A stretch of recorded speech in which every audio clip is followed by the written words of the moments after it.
Hello there. Welcome to the Stanley Parable. Now, I haven't played this game. I did play the demo, but in this particular case, the demo is not a sample of the larger game, but rather sort of like a kind of like a meta version of the game. So in other words, it tries to describe what the game is going to be like without actually being the game itself. Anyway, so I'm going into this without knowing exactly what's going to happen. I kind of have a vague idea of how this game works and what it's about. My understanding is that each game is different, each playthrough is different, and that they don't take very long to do, so it may be that I'll do multiple sessions with one playthrough each session. This is kind of a neat little thing here on the opening screen. I don't know if you will be able to see this as I'm filming this, but the computer that I'm looking at is showing an image of what I am seeing on my monitor, and then the monitor that it has is showing an image, so you get that sort of infinite mirror effect. In fact, you can probably see the little green dot right down here, which is the indicator that ShadowPlay is recording, even though you probably won't see it down here. So I'm going to go ahead and begin the game, and we'll see where this goes. The Stanley Parable. The end is never, the end is never, the end is loading. Never the end. Okay.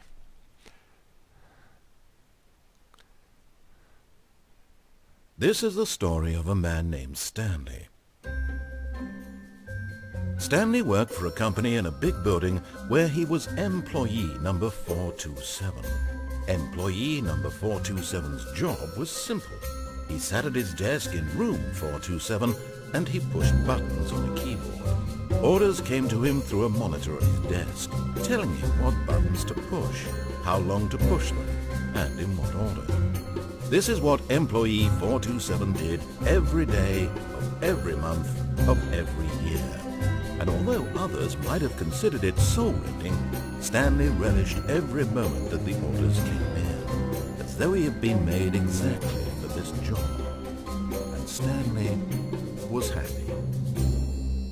Kind of reminiscent of the Hitchhiker's Guide to the Galaxy. Something very peculiar happened.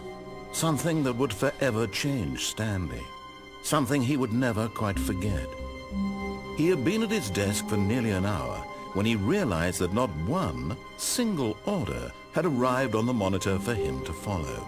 No one had showed up to give him instructions, call a meeting, or even say hi.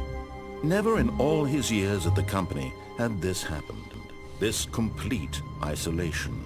Something was very clearly wrong. Shocked, frozen solid, Stanley found himself unable to move for the longest time. But as he came to his wits and regained his senses, he got up from his desk and stepped out of his office. Okay, so I have control now. I can move around.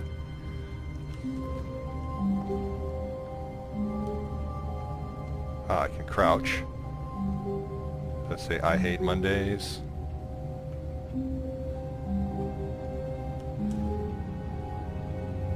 Sort of your generic nondescript computer.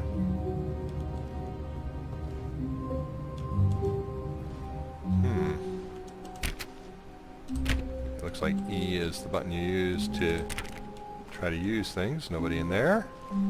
All of his co-workers were gone. What could it mean? Stanley decided to go to the meeting room. Perhaps he had simply missed a memo.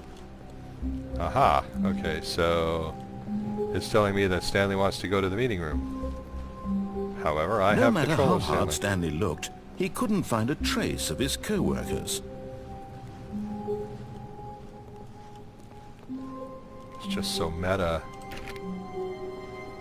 What if I don't want to go to the meeting room? I think that's the whole point of the game. Sometimes you want to do what it tells you, sometimes you don't want to do what it tells you. Okay, well, I'm guessing that none of these doors actually open. Huh. So I'm just going to keep walking until I find something more interesting than this. When Stanley came to a set of 2 open doors, Aha. he entered the door on his left. Really? Door on my left, door on my right. I'm going to go on the door on the right. This was not the correct way to the meeting room, and Stanley knew it perfectly well. Perhaps he wanted to stop by the employee lounge first, just to admire it. Aha. So it adapts to my doing what it doesn't tell me I should do, because... Yes, truly a room worth admiring. It had really been worth the detour after all, just to spend a few moments here in this immaculate, beautifully constructed room. Stanley simply stood here, drinking it all in. Nope. But eager to get back to business, Stanley took the first open door on his left.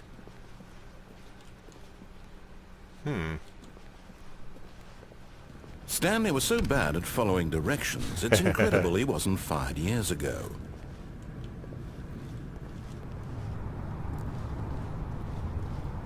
Okay, so the doors close behind me after I go through them, which means that I don't get to go back. No backtracking for you. Do not jump from the cargo lift while it is in motion. Will cause death. Penalty for misuse of cargo lift. Penalty for jumping off the cargo lift. Yeah, but you won't really care because you'll be dead. Look, Stanley, I think perhaps we've gotten off on the wrong foot here. I'm not your enemy, really. But in his eagerness to prove that he is in control of the story and no one gets to tell him what to do, Stanley leapt from the platform and plunged to his death. Yes, I did. Good job, Stanley. Oh, yes. Everyone thinks you are very powerful. Okay, so what does this do? Does this put me back to where I was? No, it puts me back in my desk. Okay, so I died. All of his co-workers were gone. What could it mean? Stanley decided to go to the meeting room. Perhaps he had simply missed a memo.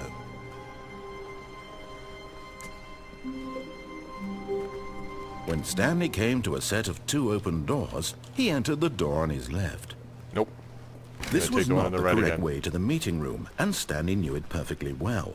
Perhaps he wanted to stop by the employee lounge first, just to admire it. Wow. Yes, this room. But eager to get back to business, Stanley took the first open door on his left. I'm going to keep going what I was doing Stanley before. was so bad at following directions, it's incredible he wasn't fired years ago. Yep, pretty incredible. Look, Stanley, I think perhaps we've gotten off on the wrong foot here. I'm not your enemy, really, I'm not. I realize that investing your trust in someone else can be difficult, but the fact is that the story has been about nothing but you all this time. There's all about someone me. you've been neglecting, Stanley. Someone you've forgotten about. Please, stop trying to make every decision by yourself. Now, I'm not asking for me, I'm asking for her. Oh. This is it, Stanley. Who is her? Your chance to redeem yourself, to put your work aside, to let her back into your life. She's been waiting. If I knew who the heck she was. No clue. Oh, it's dark in there, and I can't go any other way, so I guess I will go into the dark. The phone is That's ringing. her, Stanley. You need to be the one to do this, to reach out to her. If you can truly place your faith in another, then pick up the phone.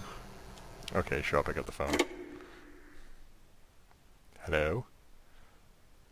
I don't hear anything. Oh, well.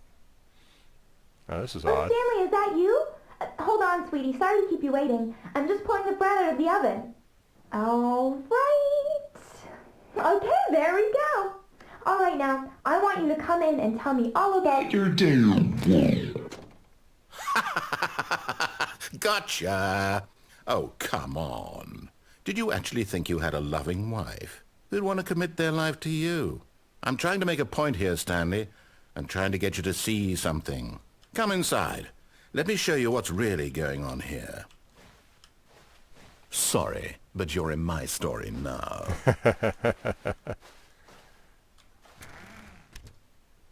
This is a very sad story about the death of a man named Stanley. Press L on your keyboard. What if I don't want to press L on my keyboard? What if I want to press J? I will press J. I didn't do anything. Well, gee, I thought I was in control. Apparently I'm not. Would you kindly press L on your keyboard? Stanley is quite a boring fellow. He has a job that demands nothing of him, and every button that he pushes is a reminder of the inconsequential nature of his existence.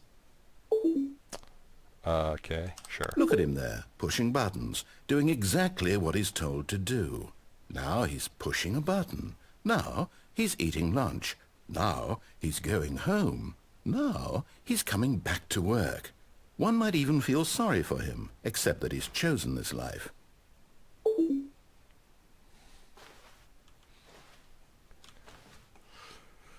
So you see, they get you here because you can't go anywhere unless you do what they tell you to do. All right, I'll proceed. Why not?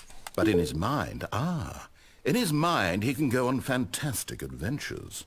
From behind his desk, Stanley dreamed of wild expeditions into the unknown, fantastic discoveries of new lands. It was wonderful. And each day that he returned to work was a reminder that none of it would ever happen to him.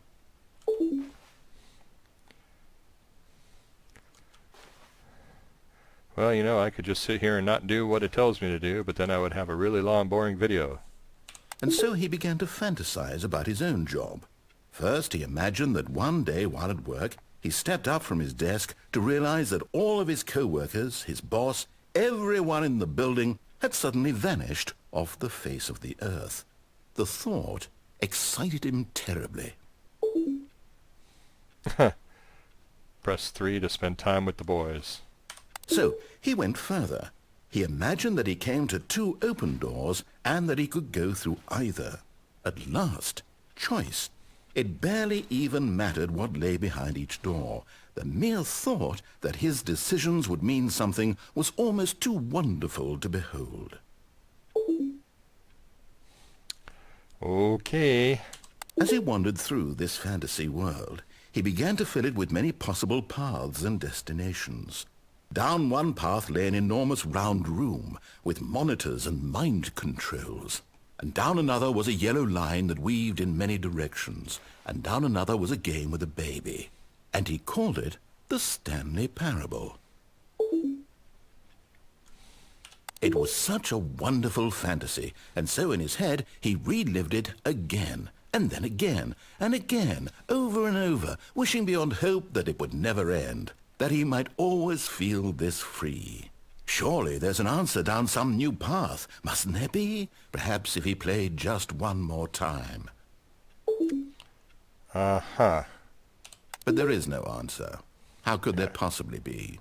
In reality, all he's doing is pushing the same buttons he always has. Nothing has changed. The longer he spends here, the more invested he gets, the more he forgets which life is the real one.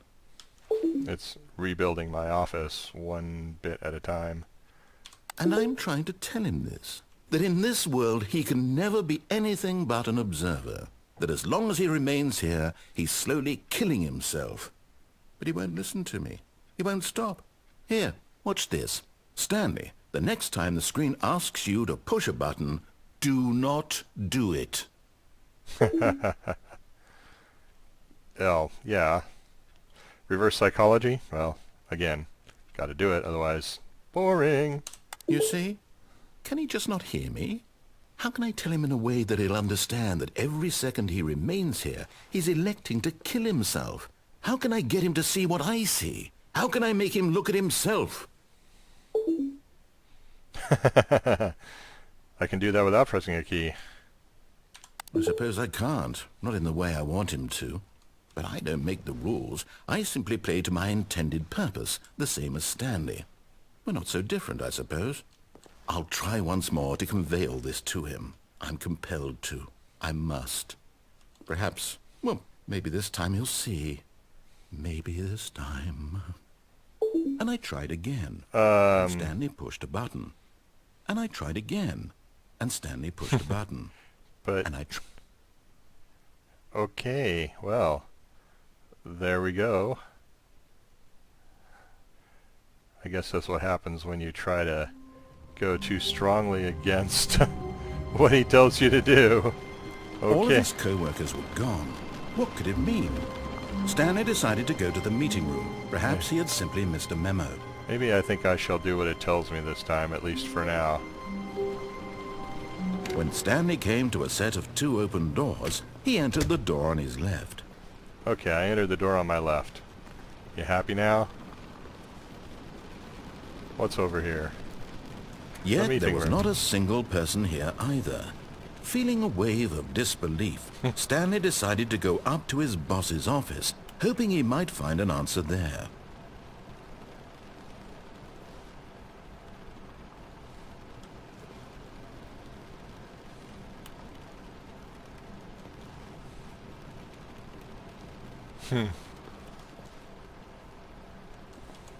Synergize core value expenditure. Shift global market paradigm.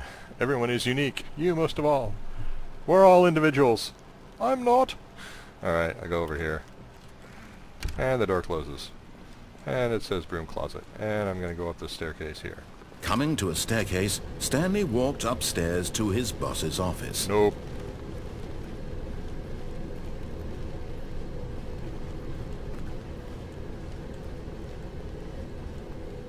But Stanley just couldn't do it. He considered the possibility of facing his boss. Admitting he had left his post during work hours, he might be fired for that. And in such a competitive economy, why had he taken that risk? All because he believed everyone had vanished? His boss would think he was crazy. And then something occurred to Stanley. Maybe, he thought to himself, maybe I am crazy.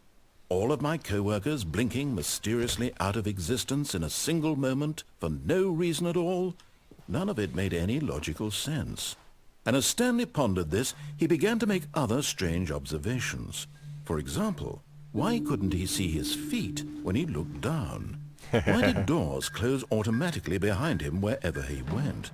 And for that matter, these rooms were starting to look pretty familiar. Were they simply repeating? No, Stanley said to himself, this is all too strange. This can't be real. And at last, he came to the conclusion that had been on the tip of his tongue. He just hadn't found the words for it. I'm dreaming, he yelled. This is all a dream. Oh, what a relief Stanley felt to have finally found an answer, an explanation. His co-workers weren't actually gone. He wasn't going to lose his job. He wasn't crazy after all. And he thought to himself, I suppose I'll wake up soon. I'll have to go back to my boring real-life job pushing buttons. I may as well enjoy this while I'm still lucid. So, he imagined himself flying and began to gently float above the ground. Then he imagined himself soaring through space on a magical starfield, and it too appeared. It was so much fun, and Stanley marveled that he had still not woken up. How was he remaining so lucid? And then perhaps the strangest question of them all entered Stanley's head. One he was amazed he hadn't asked himself sooner. Why is there a voice in my head dictating everything that I'm doing and thinking? Now the voice was describing itself being considered by Stanley, who found it particularly strange. I'm dreaming about a voice describing me, thinking about how it's describing my thoughts, he thought.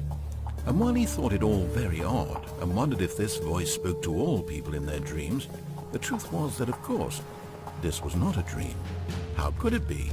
Was Stanley simply deceiving himself, believing that if he's asleep he doesn't have to take responsibility for himself? Stanley is as awake right now as he's ever been in his life. Now, hearing the voice speak these words was quite a shock to Stanley. After all, he knew for certain, beyond a doubt, that this was in fact a dream. Did the voice not see him float and make the magical stars just a moment ago? How else would the voice explain all that? This voice was a part of himself too. Surely, if he could just... He would prove it. He would prove that he was in control, that this was a dream. So he closed his eyes gently, and he invited himself to wake up. He felt the cool weight of the blanket on his skin, the press of the mattress on his back, the fresh air of a world outside this one. Really? Let me wake up, he thought to himself. I'm through with this dream. I wish it to be over. Let me go back to my job. Let me continue pushing the buttons. Please, It's all I want. I want my apartment, and my wife, and my job. All I want is my life exactly the way it's always been. My life is normal. I am normal. Everything will be fine. I am okay. I don't know about that. And yeah. Stanley began screaming. Please, someone, wake me up. My name is Stanley. I have a boss. I have an office. I am real. Please, just someone tell me I am real. I must be real. I must be. Can anyone hear my voice? Who am I? Who am I? And everything went black. Okay then. This is the story of a woman named Mariella. Mariella woke up on a day like any other. She arose, got dressed, gathered her belongings, and walked to her place of work. But on this particular day, her walk was interrupted by the body of a man who had stumbled through town talking and screaming to himself, and then collapsed dead on the sidewalk. And although she would soon turn to go call for an ambulance, for just a few brief moments she considered the strange man. He was obviously crazy. This much she knew. Everyone knows what crazy people look like. And in that moment, she thought to herself how lucky she was to be normal. I am sane. I am in control of my mind. I know what is real and what isn't. It was comforting to think this, and in a certain way, seeing this man made her feel better. But then she remembered the meeting she had scheduled for that day. The very important people whose impressions of her would affect her career, and by extension, the rest of her life. She had no time for this, so it was only a moment that she stood there, staring down at the body. And then she turned and ran. Well, okay, so I'm going to guess that we're going to end up back at the beginning again. Indeed, here we are. Okay, I'm going to go ahead and stop recording this session and then start it up again to separate it into multiple clips. So catch you in the next one.